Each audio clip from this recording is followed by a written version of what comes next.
Il y a un plafond invisible, un dôme qu'on ne voit pas, mais qui conditionne notre réalité telle qu'on la connaît, entre ce que l'on croit possible et ce que l'on pense être. Tu connais sans doute l'expérience des mouches dans un bocal. Retire le couvercle, elles ne s'envolent pas. Elles restent en dessous d'un plafond qui n'existe plus. Nous sommes ces mouches.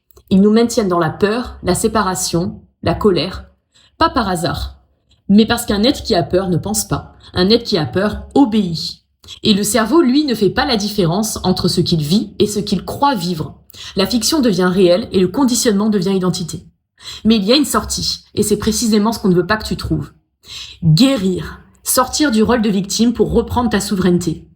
Tu as une part de responsabilité dans tout ce qui t'arrive. Même les guerres dehors sont le reflet des guerres à l'intérieur. Ce n'est pas une accusation, c'est une clé. Changer de fréquence pour changer de réalité. Ton cerveau émet des ondes. Ces ondes ne sont pas neutres, elles construisent ton monde. L'onde bêta, c'est le cerveau en action. La logique, l'urgence, la résolution. Indispensable, mais en excès, du stress qui se prend pour la vie. L'onde alpha, le calme éveillé. Tu respires, tu décroches sans disparaître. C'est ici que la clarté revient, que la créativité s'installe.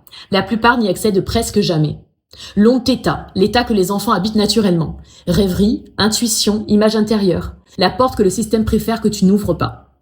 Bêta fait, alpha récupère, θ crée. Comment y accéder? Observer son mental au lieu de le subir. Pratiquer la pleine conscience. Utiliser la visualisation créatrice. Cultiver la gratitude. Choisir délibérément de nourrir l'amour plutôt que la peur. Ce ne sont pas des conseils de développement personnel, c'est le retour à ta souveraineté. Prenez soin de vous.